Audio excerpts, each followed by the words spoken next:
নমস্কার বন্ধুরা, প্রেরণা বাংলা মোটিভেশন চ্যানেলের আজকের পর্বে সবাইকে আমন্ত্রণ জানাই। আশা করি সকলে ভালো আছেন, সুস্থ আছেন। আমরা প্রত্যেকে এই জীবনে উন্নতি চাই সফলতা, কিন্তু শত ক্ষমতা থাকা সত্ত্বেও উন্নতির চরম শিখরে ওঠা সকলের পক্ষে সম্ভব হয় না, অথবা উন্নতির শিখরে উঠেও হয় পতন। কিন্তু কেন? এর পেছনের কারণটি কি? আমাদের উন্নতির পথে রয়েছে কাঁটা। সেই কাঁটাটিকে আপনাকে উপড়ে ফেলতে হবে। কি সেই কাঁটা? আজকের পর্বে রইল সে কথাই। দক্ষিণেশ্বর মন্দিরের প্রতিষ্ঠাত্রী রানী রাসমণি একদিন তার জামাই মধুরমোহন বিশ্বাসের ওপরে অত্যন্ত ক্ষুব্ধ এবং বিরক্ত। তার কারণ, সেদিন মন্দিরে আসা ভক্তদের প্রসাদী জবা ফুলের ঘাটতি ছিল। সকলে নির্মাল্য হিসেবে সেদিন জবা ফুল পায়নি। তাই রানীমা অত্যন্ত বিরক্ত হয়ে তার জামাইকে বললেন যে তাদের এত বিষয় সম্পত্তি লোকবল থাকা সত্ত্বেও সামান্য জবা ফুলের ঘাটতি কেন হলো? কেন তারা জবা ফুলের জোগাড় ঠিকমতো দিতে পারলেন না মন্দিরে? এই বলে রানীমা অত্যন্ত রুষ্ট হয়ে বললেন যে তিনি পরের দিনকে 1000 জবা ফুল দিয়ে মায়ের পুজো দেবেন। 1000 জবা ফুলের মালা যেন তার জন্য প্রস্তুত করে রাখা হয়। রানীমার আদেশ বলে কথা, এবং রানীমার আদেশ মতোই রানীমার লোকেরা সারা বাজারে ছড়িয়ে পড়লেন জবা ফুলের মালার সন্ধানে। আর ঠাকুর এই কাণ্ড দেখে মিটিমিটি হাসছেন আর বলছেন, রানীমার কত দেমাক, রানীমা পরাবেন মাকে মালা।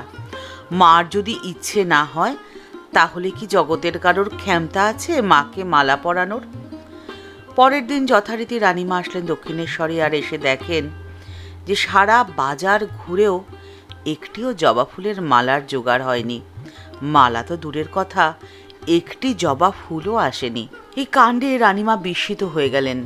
তার আত্মজ্ঞান হলো। তিনি মায়ের কাছে ক্ষমা চেয়ে বললেন, মা, আমার কত বড় দেমাক হয়েছিল যে আমি বলেছিলাম আমি তোমার ফুলের জোগাড় দেই। তোমার ইচ্ছে ছাড়া গাছের একটি পাতাও নড়ে না। আমি কে তোমার ফুলের যোগান দেওয়ার? আমার এই অহংকার ক্ষমা করো। করুণাময়ী রানী রাসমণি মায়ের কাছে আকুল প্রার্থনা করলেন যে তার মনের ইচ্ছে যেন তিনি পূর্ণ করেন, এবং তার ডাকে সাড়া দিয়েছিলেন মা। পরের দিন 1000 জবা ফুলের মালা দিয়ে তিনি মায়ের পুজো দিয়েছিলেন। রানী রাসমণি সহস্র জবা ফুলের মালা আহরণে ব্যর্থ হয়েছিলেন। তার প্রধান কারণ ছিল তার অহংকার। তিনি মনে করেছিলেন যে অর্থই সব। আর ঠিক সেভাবেই আমাদের জীবনের উন্নতির পথের কাঁটাটি হলো আমাদের অহংকার। আর ঠিক সেই জন্যই ঠাকুর শ্রীরামকৃষ্ণ পরমহংসদেব বলছেন যে আমিত্বকে সম্পূর্ণভাবে ত্যাগ করতে হবে যদি জীবনে উন্নতি চাও। সূচের মধ্যে সুতো তখনই পরানো সম্ভব হয় যখন সুতোর মধ্যে এতটুকু আঁশ না থাকে। আঁশ থাকলে সূচ দিয়ে সুতো গলে না। ঠাকুর বলছেন, এতটুকু আসক্তি থাকলে তাকে যে পাওয়া যায় না। তাকে পেতে হলে আসক্তি শূন্য হতে হয়। মন আসক্তি শূন্য হলেই যে তাঁর দর্শন হয় গো। শুদ্ধ মনে যা যা উঠবে সে তাঁরই বাণী। শুদ্ধ মনও যা, শুদ্ধ বুদ্ধিও তা, আবার শুদ্ধ আত্মাও তা। কেননা তিনি বই আর কেউ শুদ্ধ নয়। তাই তো যিনি ঈশ্বর লাভ করেছেন তার কাম ক্রোধাদি তো নামমাত্র হয়। যেমন পোড়া দড়ি, দড়ির আকার কিন্তু ফুঁ দিলে উড়ে যায়।